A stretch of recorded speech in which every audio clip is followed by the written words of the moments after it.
नमस्कार दोस्तों, क्या हाल चाल है। काफ़ी लंबा टाइम हो गया चैनल पे वीडियो डाले और इतने दिन से वीडियो क्यों नहीं डाला, उसके पीछे कुछ रीज़न है। बिजीनेस एक रीज़न है, व्यस्तता काफ़ी है ज़िंदगी में, उस वजह से टाइम नहीं मिल पाया और टाइम नहीं मिलने के कारण हमने वीडियो अपलोड नहीं किया। बट अभी से कोशिश करेंगे कि हफ्ते में 1 या 2 वीडियो रेगुलरली अपलोड करें। तो लास्ट वीडियो तक हमने देखा था माइक्रोसॉफ्ट विंडोज़ 10 के बारे में और हमने इतना तो कवर कर ही लिया जिसके बेस पे हम आगे की चीज़ें स्टार्ट कर सके। आज हम स्टार्ट करने जा रहे हैं एक बहुत ही पावरफुल एप्लीकेशन जो कि बहुत ज़्यादा जॉब ओरिएंटेड है। आपको छोटी से लेके बड़ी कंपनी में data sorting, data analysis, data storage यानी कि डेटा मेंटेन करने के लिए ये एप्लीकेशन यूज़ होता है। मैं बात कर रहा हूँ माइक्रोसॉफ्ट ऑफिस के एक कंपोनेंट की जिसका नाम है माइक्रोसॉफ्ट एक्सेल। आई होप कि आपने नाम तो सुना ही होगा। जो भी कंप्यूटर सीख रहे हैं या फिर कंटिन्यूसली अपनी वर्क लाइफ में कंप्यूटर यूज़ करते हैं तो डेफिनेटली वो लोग माइक्रोसॉफ्ट एक्सेल के बारे में जानते होंगे या यूज करते होंगे। आप छोटी सी दुकान से लेके बड़ी से बड़ी MNC यानी कि मल्टीनेशनल कंपनी जो होती हैं, डेटा मेंटेन करने के लिए, डेटा को सॉर्ट करने के लिए एक्सेल का यूज़ करते हैं। बहुत ही पॉपुलर एप्लीकेशन है और वर्ल्ड वाइड काफ़ी डिमांड है इसकी। तो आज के इस वीडियो में हम देखेंगे इसके बारे में कुछ बेसिक चीज़ें, यानी कि शुरुआती चीज़ें समझने की कोशिश करेंगे, इसके इंटरफेस को समझने की कोशिश करेंगे और जानेंगे इसकी हिस्ट्री के बारे में। थोड़ा बहुत नॉलेज उसकी होनी ज़रूरी है क्योंकि किसी भी चीज़ को सीखने से पहले थोड़ा सा बेस उसका पता होना तो आगे की चीज़ें थोड़ी ईजी हो जाती हैं। तो आज के इस वीडियो में हम बेसिकली इसको कवर करेंगे। पहले हम देखेंगे कि what is Excel, Excel actually होता क्या है। हम जानेंगे इसके इंटरफेस के बारे में कि इसके इंटरफेस में क्या क्या चीज़ें इंक्लूड हैं और जानेंगे हम कि कैसे हम इसके अंदर चीज़ों को प्रोसेस कर सकते हैं। हिस्सों में हम इस वीडियो को डिवाइड करेंगे। तो बिना किसी देरी के चलिए चलते हैं कंप्यूटर स्क्रीन पे और स्टार्ट करते हैं एक्सेल और सीखते हैं कुछ नया। तो एक्सेल स्टार्ट करने के लिए मैं सिंपली स्टार्ट पे क्लिक करूँगा या फिर यहाँ पे टाइप कर दूँगा एक्सेल। तो मैं यहाँ से नीचे स्क्रॉल करूँगा और मेरा एक्सेल शायद ऊपर ये रहा, इसको मैं ओपन कर लूँगा। जैसे आप उसको ओपन करोगे होम पेज आपको दिखाई देगा। तो यहाँ पे आपको ब्लैंक वर्कबुक दिखेगी, कुछ टेम्पलेट दिखेंगे। बेसिकली टेम्पलेट क्या होता है, टेम्पलेट एक सैम्पल डेटा रखता है। सपोज करो मुझे कोई भी बजट बनाना है, जैसे यहाँ पे एक बजट का है तो मैं मंथली मेरा एक्सपेंस इनकम का डेटा रखता हूँ। तो मैं क्या करूँगा, एक टेम्पलेट बना के रख लूँगा। तो उस टेम्पलेट का क्या फ़ायदा होगा कि मैं पहले महीने में काम कर रहा हूँ तो मुझे एक बार टाइम लगा उस टेम्पलेट को बनाने में, फिर नेक्स्ट मंथ में मैं उसी टेम्पलेट के ऊपर काम करूँगा, फिर नेक्स्ट मंथ में उसी टेम्पलेट के ऊपर काम करता रहूँगा। तो अभी इन चीज़ों को अपन नहीं देखेंगे और टेम्पलेट कैसे बनाते हैं हम आने वाले वीडियो में ज़रूर देखेंगे। तो सिस्टम जो नीचे फाइल दिखा रहा है वो फाइलें वो हैं जो कि मैं रिसेंटली यूज़ कर चुका। तो अपन को इन चीज़ों पर फोकस नहीं करना, अभी अपन केवल ब्लैंक वर्कबुक पे फोकस करते हैं। तो अभी केवल ब्लैंक वर्कबुक पे फोकस करते हैं। तो ब्लैंक वर्कबुक क्या होता है, एक खाली पेज मान लो आप, एक ब्लैंक पेज होता है और उस ब्लैंक पेज में अपन को काम करना है। तो मैं इसको ओपन करने के लिए सिंपली इस पर क्लिक करूँगा तो कुछ ऐसा इंटरफेस आपको दिखाई देगा। तो इस इंटरफेस को मैंने 3 सेक्शन में डिवाइड किया है, 3 हिस्सों में मैंने बांटा है। ऊपर वाला ये सेक्शन हो गया यहाँ तक फीचर एंड फंक्शन सेक्शन। दूसरे को मैंने डिवाइड कर लिया, जो यहाँ पे आपको ये लाइन वगैरह दिख रही हैं, ग्रिड लाइन जिनको हम बोलते हैं, ये हो गया अपना डेटा सेक्शन। और तीसरा जो नीचे वाला हिस्सा है जिसमें आपको थोड़े बहुत फंक्शन दिख रहे हैं, ये हो गया मेरा एडिशनल सेक्शन। तो पहले वाला सेक्शन जो है फीचर एंड फंक्शन सेक्शन का, तो इसमें एक्सेल के सारे फॉर्मूलाज, फीचर्स, फंक्शन, फॉर्मेटिंग से रिलेटेड सारी चीज़ें यहीं पे दी गई होती हैं, जो कि आपको डेटा जब भी आप प्रिपेयर करोगे तो इनकी हेल्प से डेटा को और ज़्यादा अच्छा बना सकते हो, अच्छी लुक दे सकते हो, डिफरेंट फार्मूला यूज कर सकते हो और उन फार्मूलाज की मदद से आप नई नई रिपोर्ट्स जनरेट कर सकते हो, बना सकते हो। अब जो दूसरी चीज़ आती है वो है ये डेटा सेक्शन। अब डेटा सेक्शन बेसिकली एक ग्रिड लाइन की तरह है और इसको अपन बोलते हैं वर्क शीट या वर्कबुक बोल दो। यहाँ पे अपने को काम करना होता है, यहाँ पे अपन डेटा डालते हैं। तो पहले इसको समझ लेते हैं। तो एक स्प्रेडशीट, एक ग्रिड लाइन 2 चीज़ों से मिलकर बनी हुई होती है। एक होता है कॉलम, एक होता है रो। जो अल्फ़ाबेटिकली जो सीरीज़ है ये ABCDEFGHIJ, जो भी अल्फ़ाबेटिकली जो दिख रहा है आपको, ये होते हैं अपने कॉलम। जैसे A कॉलम हो गया, C कॉलम हो गया, E कॉलम हो गया, जी कॉलम हो गया, आई कॉलम हो गया। तो ऐसे ये अल्फ़ाबेटिकली जो सीरीज़ है इनको अपन बोलते हैं कॉलम। और जो नंबर में आपको सीरीज दिखाई दे रही है 1 2 3 4 5 6 7 8 9 10, ये होते हैं अपनी रो। तो ये हो गया कॉलम, ये हो गई रो। तो इन दोनों को मिला के एक बॉक्स बनता है, ये बॉक्स हो गया, इसको अपन बोलते हैं सेल। और अगर मैं इस सेल को देखूं तो ये सेल बना है अपने कॉलम से मिला के और रो से मिला के। तो इस सेल का नाम क्या होगा, जिस कॉलम में मैं खड़ा हूं, जिस कॉलम में वो सेल है उस कॉलम का नाम, और जिस रो में वो सेल है उस रो का नाम। जैसे ये ए कॉलम में है और नंबर 1 रो पे है, तो इसका नाम क्या होगा, A1, और इसको अपन क्या बोलेंगे, सेल एड्रेस। अब सेल एड्रेस क्यों ज़रूरी है, जब भी सिस्टम कोई फॉर्मूला लगाता है तो वो रेफरेंस लेता है सेल एड्रेस का। तो इसलिए इस चीज़ को गौर करना ज़रूरी है। अगर आपको सेल एड्रेस का पता नहीं होगा तो आप फॉर्मूला में गलती कर सकते हो। समटाइम क्या होता है, लेंथी डेटा होता है और अपन सिलेक्शन भी बना देते हैं, बट समटाइम गलती से, या फिर ये बोलो कि ज़्यादा लेंथी डेटा होता है तो उस हिसाब से कई बार रेफरेंस गलत लग जाती है।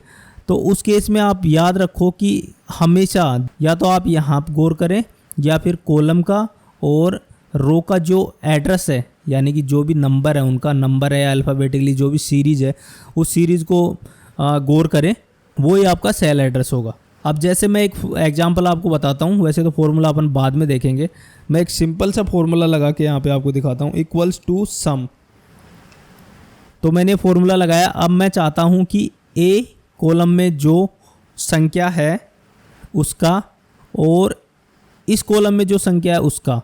तो आप यहाँ पे गौर कर रहे होगे, इस सेल का जो मुझे रेफरेंस मिला है वो है A1 और इस सेल का जो रेफरेंस मिला है वो है H4, यानी कि ये इन दोनों का सेल एड्रेस है। तो इस तरीके से सिस्टम फॉर्मूला के अंदर रेफरेंस लगाने में सेल एड्रेस का यूज करता है। अगर आप मैनुअली भी टाइप करोगे, जैसे मैं यहाँ पे H6 टाइप करता हूँ तो ये सिस्टम रेफरेंस लेके जाएगा H6। तो ये देख सकते हो आप, H कॉलम है और 6 नंबर पे ये रो है। तो इस तरीके से सेल एड्रेस अपन को काम आता है फॉर्मूला में रेफरेंस लगाने के लिए।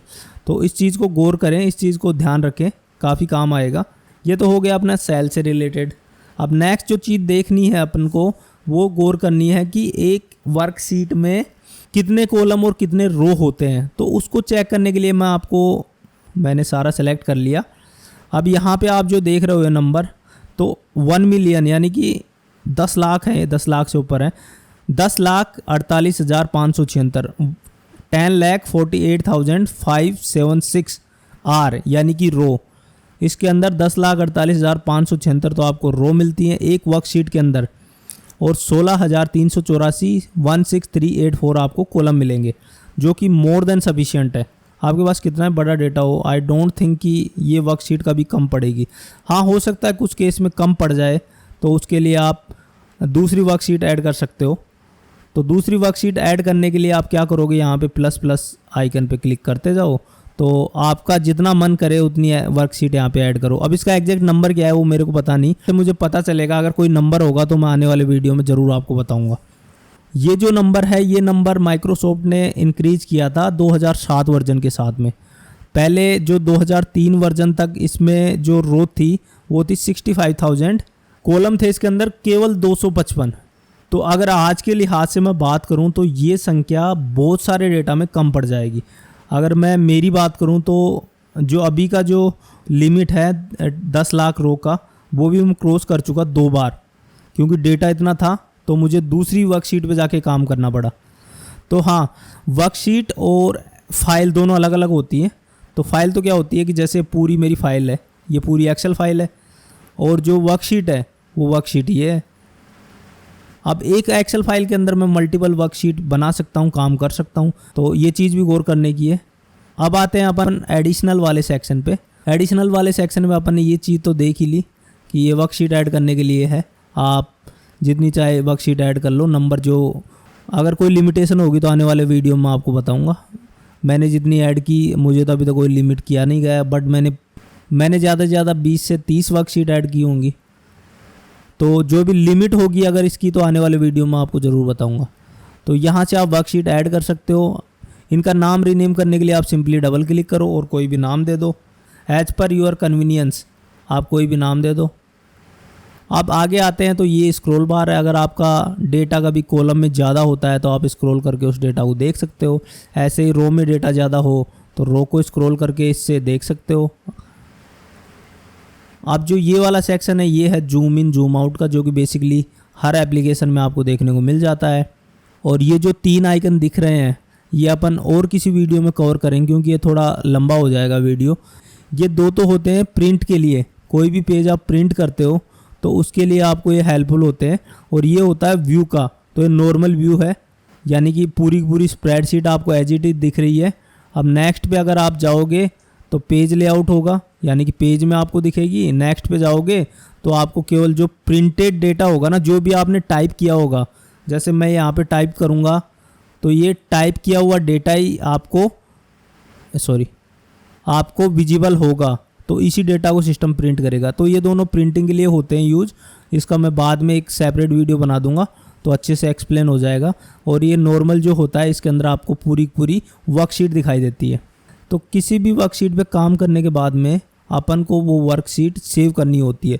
तो सेव करने के लिए आप सिंपली फाइल पे जाओ और ये जो 2 ऑप्शन है ये फर्स्ट टाइम जब आप सेव करोगे तो दोनों का मीनिंग सेम होगा। यानी कि वो जैसे मैं सेव पे क्लिक करूँगा या दोबारा जाता हूँ या सेव एज पे क्लिक करूँगा, दोनों का मीनिंग सेम है फर्स्ट टाइम पे। तो मैं इसको एक बार सेव कर लेता हूँ। तो मैंने सेव किया, इस नाम से सेव कर लिया। अब मैं इसमें कोई भी अपडेट करता हूँ तो अगर मैं सेव करूँगा तो सिस्टम कुछ नहीं बोलेगा, कर देगा। आपको कुछ नहीं करने की ज़रूरत। अगर सेकंड टाइम आप फाइल में जाके सेव करोगे या कंट्रोल एस करोगे सिस्टम कुछ नहीं बोलेगा। अगर आप सेव एज करते हो तो ये दोबारा से वही चीज़ मांगेगा जो कि अपन ने फर्स्ट टाइम की थी। अब इन चीज़ों का मतलब क्या है, अगर मैं दोबारा जाके सेव एज पे क्लिक करूँगा तो ये फिर से वही चीज़ मांग रहा है जो कि मैंने फर्स्ट टाइम में की थी सेव करते टाइम। तो इसका मतलब ये है कि सम टाइम क्या होता है कि मेरे पास कोई फाइल होती है और उस फाइल में मैं काम कर रहा होता हूँ। एक सर्टेन पॉइंट के बाद में उस सीट में मुझे कुछ अपडेट नहीं करना और उसकी जगह मुझे कोई नई सीट बनानी है। तो मैं उसके लिए क्या करता हूँ, मैं उसके लिए सेव एज करता हूँ और यहाँ पे दूसरा नाम दे देता हूँ उस सीट को, जैसे बी दे दिया। अब सिस्टम क्या करेगा, जो अपनी ए नाम से जो फाइल थी ना उसको तो क्लोज कर देगा। जहाँ तक मैंने लास्ट टाइम पे सेव किया था ना वहाँ तक ही डेटा उसके अंदर सेव होगा। और जो आगे का डेटा अब जो भी मैं अपडेट करूँगा वो ए नाम की फाइल में ना जाके बी नाम की फाइल में जाएगा। यानी कि ए नाम की जो फाइल है उसके अंदर डेटा वहीं तक रहेगा जहाँ तक मैंने सेव एज से पहले डेटा डाला था। तो ये सिंपल सा फ़र्क है। इसका अगर शॉर्ट मीनिंग में बताऊँ तो ये यूज़ होता है कि किसी फाइल की अपन को कॉपी बनानी हो मीन टाइम में तो उसके लिए अपन सेव एज का यूज़ करते हैं। तो ये सिंपल सा मीनिंग है सेव एज का। तो आई होप आपको ये वीडियो पसंद आया होगा। अगर ये वीडियो आपको पसंद आया है तो इसको लाइक कर दें। चैनल पे नए हैं तो चैनल को सब्सक्राइब कर लें और कोशिश करेंगे कि हर वीक कम से कम 1 से 2 वीडियो तो डाल दें। तो कंटिन्यूटी की तो कोशिश कर रहा हूँ। देखो तो आपको ये वीडियो अगर पसंद आया हो तो वीडियो को लाइक कर दें। चैनल पे नए हो तो चैनल को सब्सक्राइब कर लें क्योंकि एक्सेल के अलावा काफ़ी सारी चीज़ें यहाँ पे लेके आते रहेंगे हम। तो मिलते हैं आपसे नेक्स्ट वीडियो में, तब तक के लिए बाय, टेक केयर।